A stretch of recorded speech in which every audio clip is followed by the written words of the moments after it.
Welcome to HBCU Game Day. I am Sylvester Williams. They call me Sly the Sports Guy, and today we are going to have a very, very special episode of HBCU Game Day. We're going to sit down and we're going to have a State of the Union, kind of a State of the Union address of the SIAC. I am joined by the one and only, the Commissioner of the SIAC, Dr. Anthony Holloman. How are you doing today? Hey, Sly, thank you for having me. It's a great day. It is a great day. It is a great day to be a part of the SIAC, and we have the man who's running everything in the SIAC. You've been the commissioner now for 2.5 years. It has been so many great things and good things going on. I don't even know where to start. There's just so many positive things going on. But I want to start with something that just happened. If you can talk about it a little bit. The SIAC had their inaugural indoor track championship. They took care of it. They did it in Louisville, Kentucky, a little bit outside of the footprint of the SIAC. Sly, the indoor track championship was a phenomenal showcase of the student athletes in our conference. We had 8 men and 8 women's teams to compete in the championships. The championships were held over a two-day period in Louisville at the Norton Sports and Healthcare and Learning Center. It is a unique facility. It's one of the fastest indoor tracks in the country, and it's a Black-owned facility. It was built by the Urban League of Louisville, and so it was a great honor for our student athletes to have a chance to go to a historic city like Louisville, where you have the legend Muhammad Ali and great history in that city. Our kids did a tremendous job. It was great competition. You had the Morehouse men come out on top on the men's side, and the Tuskegee University women come out on top, but they were challenged. Benedict finished second in men's and women's competition. Yeah, it's amazing to have all those athletes there going to Louisville. You know, one thing I love what you did having it in Louisville, it's 2 things I love. I love the fact that you went to a Black-owned facility. I'm just going to be honest. You went to a Black-owned facility. I'm a big guy of supporting your own, and that's what the conference did. And another thing you did, you kind of took yourself out of the SIAC footprint, and now you kind of opened that door to the Midwest some. So you had some kids and some youngsters who may not be familiar with the conference. Absolutely. Now they get to see the conference. They get to see a little bit of Edward Waters way down in Jacksonville. Right. You know, you get to see some of these schools that are so far away. Was that one of the things in thinking of setting that up? Absolutely. We have a 7-state footprint, and Kentucky State University is there. In Frankfort, Kentucky, then you have Central State University in Wilberforce. And so we wanted to expand our footprint. Going to Louisville was a great opportunity, a great facility, a fast facility, and our young people were excited to be there. You know, our meet was the first meet. Next week, they host the ASUN and the ACC. So, you know, you have Division I conferences running at that facility. So we knew we were in a great place, and our young people performed accordingly. Wow, that is awesome. That is awesome. You know, big things happening in the SIAC, you know, going on right now. Something else, when we talk about big things happening in the SIAC, we're here. It's basketball championship time. Absolutely. Basketball championship. You played the last 2 years. You played in Savannah, Georgia. Now you decided to move the championship to Atlanta, Georgia. It'll be at Morehouse. The championship game will be at Morehouse. The format has changed a little bit. So well, 2-part question. Okay. Can you break down first, can you break down why you decided to move it to Atlanta and move it to Morehouse, and then why the new format? So Atlanta is the home of the SIAC. Yes. And so whenever we have an opportunity to play championships in our backyard, we want to take advantage of that. We partner with the Atlanta Fulton County Recreation Authority, who helped us underwrite underwrite the cost of this championship. And so having two institutions, Morehouse College and Clark Atlanta University, to serve as our hosts was the impetus for it. And so we're excited. We changed the format. Now we're only going to have 8 teams in the men's and women's side advance to the championship. You know, we have 15 men's teams and 14 women's teams. And so the thought process was we want to give the championship feel for our tournament. When we play an 8-day tournament, we typically play the first couple of days in solitude. And so that's not a great experience for the student athletes who have worked to earn this right to compete. And so the number ones on the East and West on men's and women's get buys into the tournament. Okay. You know, they're rewarded for their championship regular season. And then 2 through 7 play games on Saturday, March 1st on the site of the highest seeds. Now, the 8th seed on the men's side, they don't qualify for the tournament. So it's almost a reward, you know, to get to play another game. And if you finish in last place, you didn't earn that reward. But those games will be highly competitive. You'll have some schools who will host men and women's games because they'll be high enough seed on the East and West. And so that'll give them a home court advantage. But, you know, I look for these games to go down to the wire. And, you know, if you don't play your best basketball, you may not advance to the tournament site. So we'll look forward to a great Saturday slate of games. That should be awesome. And I love, you know, I love the fact that you said if you're the 8th ranked team, you're the last place team, you didn't actually earn your way. Right. You didn't earn your way in. So I'm not going to reward you if you didn't earn your way in. So, you know, having those games, those teams allowing them to play a home court game, that's huge because, you know, historically, like you said, that first round is kind of dry. Right. When it comes to attendance. It's kind of dry. And so now you have your teams, you got your student body there. They can kind of wheel your way into the playoff because that 6-man, you know, that sideline means a lot. You have that student section rocking. I know they're going to bring the band out there. And absolutely. That home court advantage is huge. So I really look forward to that first round. Now, it's going to be exciting, and it's a reward when you make it to the championship. And so I expect the quarterfinals, semifinals to be highly contested. We'll start on Wednesday, March 5th. The first game will be 11 a.m., and then we'll have the second quarterfinal at 2 p.m., and then the men's opening game will be 5 p.m., and the last game will be 8 p.m. And so you'll follow that format on Wednesday, Thursday, and Friday. And then the championship game will be women's at 1 p.m., and the men's will follow at 4 p.m. And we do want to let everybody know you can go to thesiac.com. Go to thesiac.com for, you know, ticket purchasing to see any of the information that we talked about today. You can go to thesiac.com, check it out, and navigate your way around the website. And so Sly would also like to encourage people to go to SIACATL.com for the ancillary events that will be going on around the city. We'll start Tuesday night, March 4th, with Cigars and Conversation. I'll host that at Fellowship in partnership with Cam Newton. And so we're excited about that event. We'll have a SIAC Day of Service, SIAC Cares on Tuesday on the campus of Clark Atlanta University.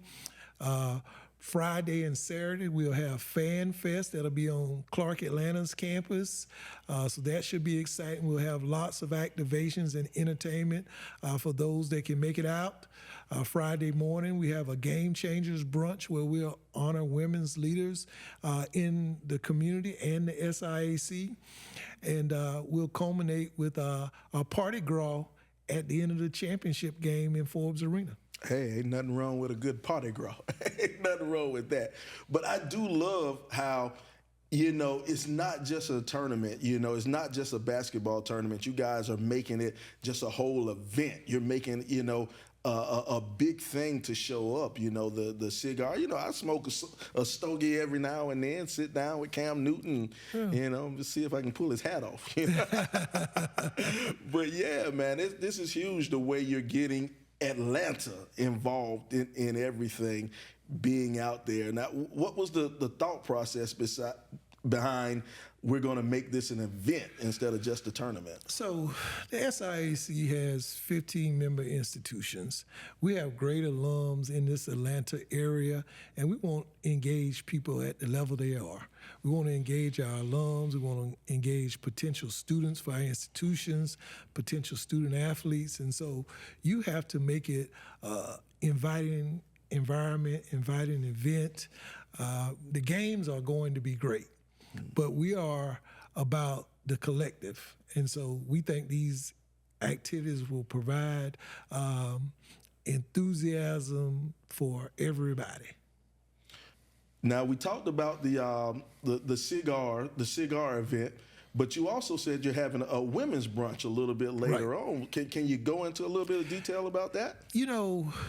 Our institutions have produced a number of distinguished graduates in all walks of life. And so we thought it would be important to honor some of those individuals who have laid the foundation for the great things that are happening in our institution. So we're going to honor one of our presidents. We're going to honor a female basketball player, one of our coaches, and a community service leader in our community, and an individual from corporate America. Oh, okay. And so, this will be the SIAC's way of giving back and honoring those who have laid the foundation for us. Is it a secret or? It is not. Okay. The honorees will be announced. Oh, okay. At the event. Okay. But it is an event where you can purchase your tickets at SIACATL.com.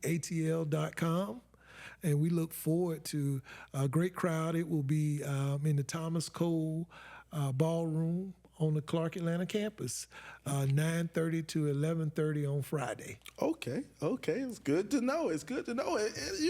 We want to make sure that everybody comes out and checks it out, man. 'Cause it's a great event, Yes. Honoring some great women in the community who've done a lot for the SIAC. Like you said, it'll be a president.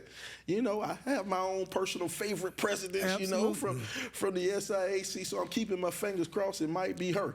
But it's just such a great event a great honor to honor some of these ladies who earned it. It's not like, hey, let me just pick somebody. No, absolutely. These ladies have earned it. These people are well deserving of the recognition that they'll be getting.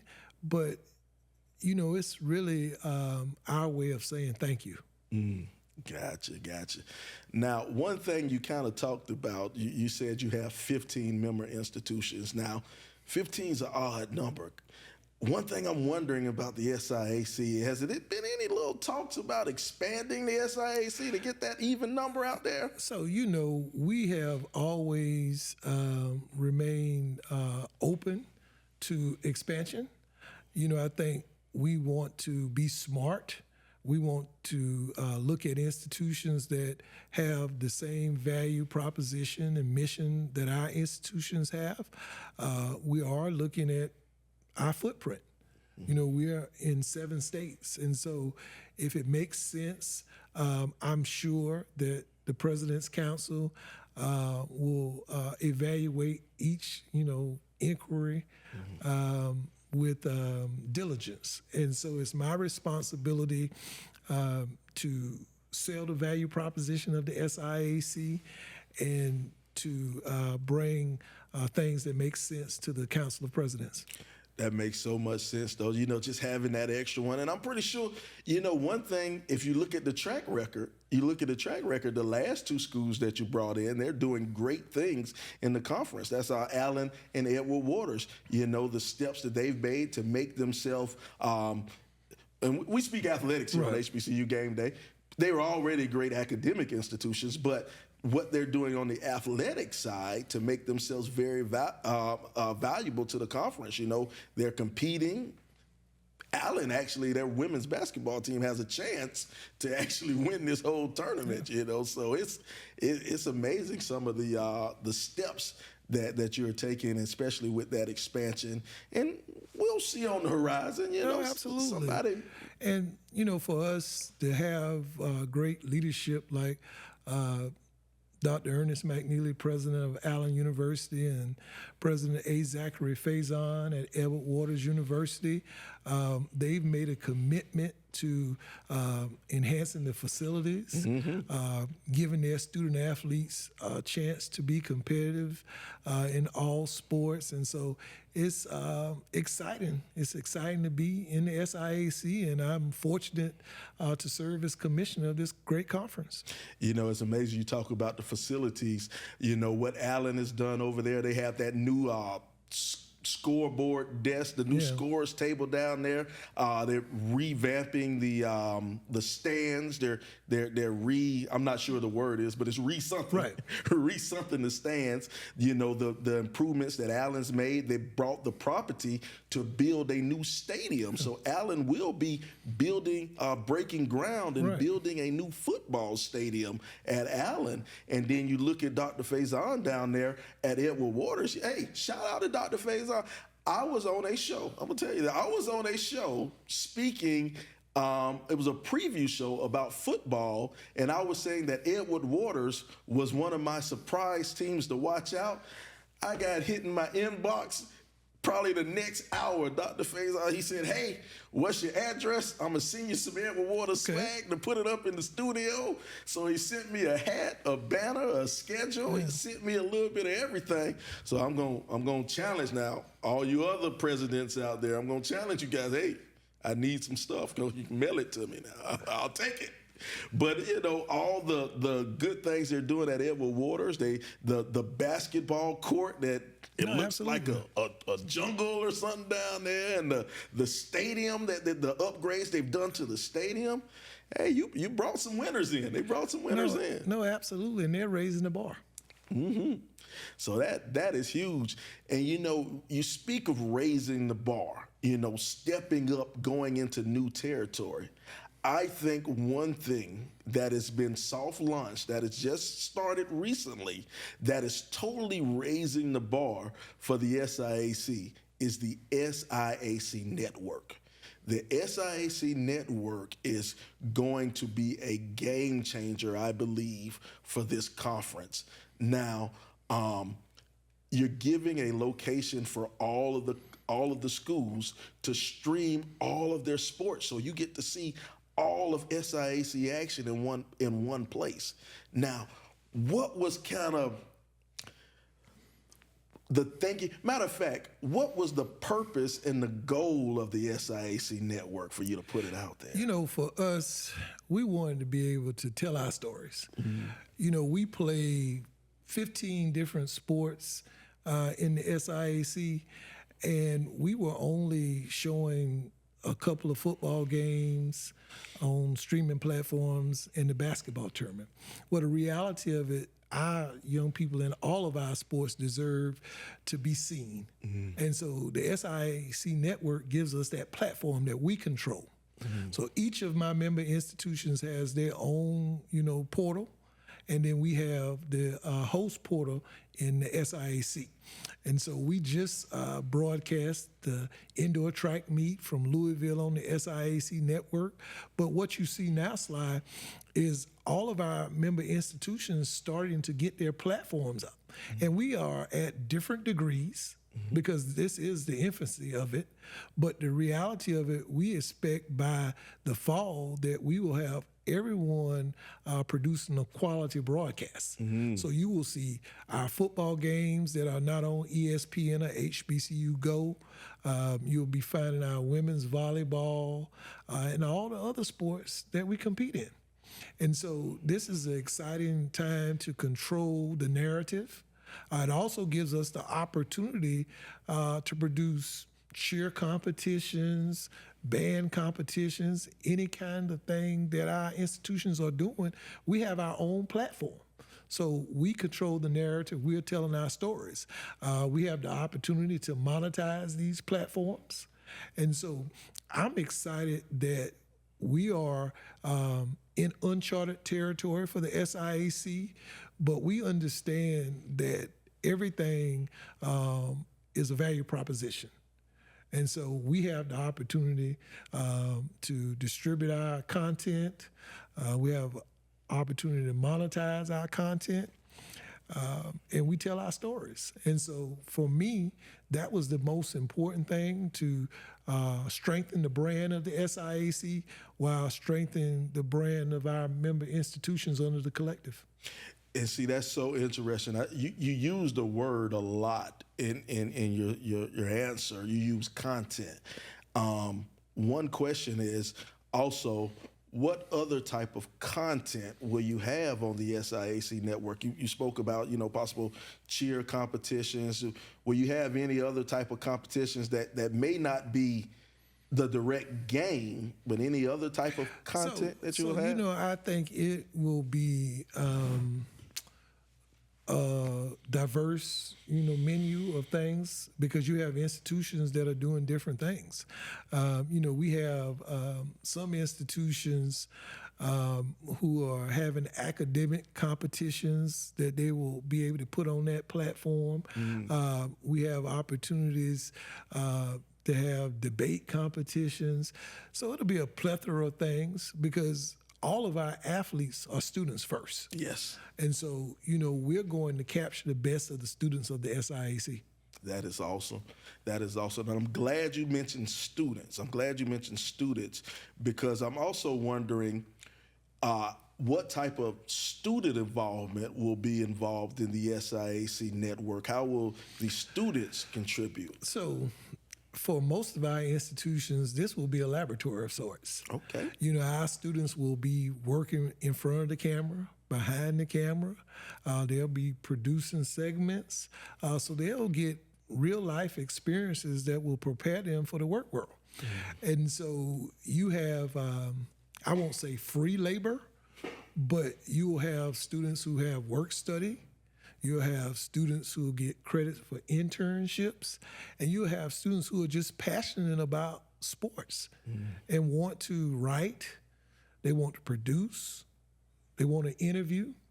And so this is, a great opportunity for us, because this is real life experience.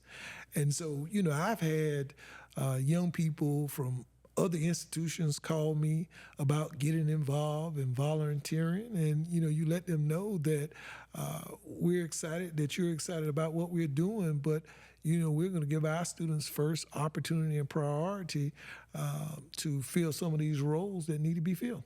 And as you talk about those students, and I understand that the SIAC network is in its infancy, but I look at some of the schools already. I look at a Savannah State, what they're doing, and their basketball, I think, is a mostly student-ran operation, and it's wonderful. I mean, it is really good. Me being in this industry, being an analyst, being a play-by-play guy, a color commentator, I kind of look at the voices that I hear. I listen to the voices, and I hear the commentators at Savannah State. I hear the great job that they're doing, and you see the production behind the camera work. Because sometimes I see if that camera's maybe not centered perfectly.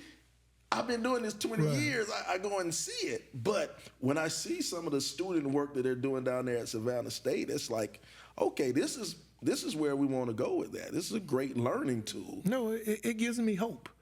Because the reality of it, when I was a student at Johnson C. Smith, I wrote for the school newspaper. And it gave me a great opportunity to, interview people, practice my writing, practice telling stories. And so for our young people, this will be their opportunity, their platform, and it, I believe, will increase the number of students who major in mass comm at our institutions. I think so. And just like you say, having this actual vehicle that they can drive and, help them guide their way into the real workforce. Because eventually you're going to have to get a job, kid. Yeah. Eventually you're going to have to get a real job. And, having a head start is just so valuable for these youngsters. And that's one of the things that I really am looking forward to the SIAC Network providing. You talked a little bit about monetization of the channel, because let's be honest, some schools have a little bit more money than the next school has. So, I think one thing a good conference does, they kind of make sure that everything can kind of be allotted and have a standard set for everybody. Right. So those are some of the things that you guys are reaching out to us, absolutely. Reaching for. And so when, we built this out, we have shared standards of what your broadcast needs to be and the number of cameras that you should have in inside or outside facilities. And so we know that we are growing to that point, but we've also given deadlines. So by the fall, we expect everybody to be working and operating with the same standards. And so, we believe that will paint the SIAC in the best light, because we want all of our broadcasts to have a certain quality that's representative of the member institutions and the SIAC writ large. That is great. That is great. I like the fact that you say, hey, by the fall, this is what we want to have. This is what we are going to have for our programs. Because me being a guy in media for 20 years now, I see what streaming has done for us. Streaming has done for sports, and I see the moneymaker that streaming can be. You can make a lot of money if it's done right. I like money. No, absolutely. And so I see that ceiling is just so high for the SIAC, and it's a way to make the SIAC the premier Division II conference in America. And I just see that SIAC Network as the vehicle that will kind of take the SIAC to the top. I'm with you. There you go. Now, put you on the spot a little bit. The next 5 years, where do you see the SIAC in the next 5 years? In the next 5 years, we want to clearly increase the revenue so that we can have revenue sharing for our member institutions, because we know that in order for us to compete nationally and win national championships, we have to make sure that we have an even playing field. And you do that by having revenue. And so we know that we have very valuable institutions, and we have institutions, small private institutions, that are challenged. And so we want to make sure that we can even the playing field for everybody. We're looking at building our own building, or purchasing our own building for a headquarters, where we hope to have a studio in-house, as well as house our SIAC Hall of Fame. Okay. So, we are ambitious, but we believe that's, where we need to be at. We need to be in the ownership business. And then, we want to create partnerships and allegiances that allow us to have homes for all of our SIAC championships. And, it may be in Atlanta, it may be someplace else, but we're looking to create a home for the SIAC championships. We're looking at, hopefully adding, some emerging sports, potentially women's flag football, potentially soccer. just to name a few, and there may be a few others that are on the horizon. But we believe that the more opportunities we can create, the better student athletes we'll attract to the SIAC. That is huge. That is huge. And you know, me having a daughter, I understand the value of flag football. I have a 9-year-old daughter. She's not quite there yet, but she's out there. She's running around. So I want to put her out there. I want to let her go. But that is one of the emerging sports, and especially in the state of Georgia, they have, you know, flag football. Yes. They have their own state championships, and they have the different divisions and levels. So it's not just like it's only 2 or 3 teams. It's the whole state of Georgia is playing flag football, and so many other places in the southeast and in the nation too. So that's the one sport I'm kind of rooting for, right, the SIAC to pick up. Anything to lighten my load when it comes to that college bid. That's one thing I'm looking forward to. Well, Dr. Holloman, I really want to thank you for taking time out to sit down and talk with me today so we can just kind of have a state of the union of the SIAC. But before we get too far, I do want to remind everybody, March 5th through the 8th, March 5th through the 8th at Morehouse College, we will have the SIAC basketball tournament, men and women's. So make sure you come by and stop. And Dr. Holloman, can you give me that website address one more time for all the events? SIACATL.com for all of the ancillary events. And then for your tickets, www.siac.com. There you go. There you go. Make sure you come out and support, come out and check out the SIAC tournament, the SIAC men and women's basketball tournament. Check it out. Well, it has been a great day for us to talk about SIAC. I want to thank Dr. Anthony Holloman for sitting down with me, talking a little bit of SIAC. I'm Sylvester Williams. This is the State of the Union of the SIAC on HBCU Game Day. We'll see you next time.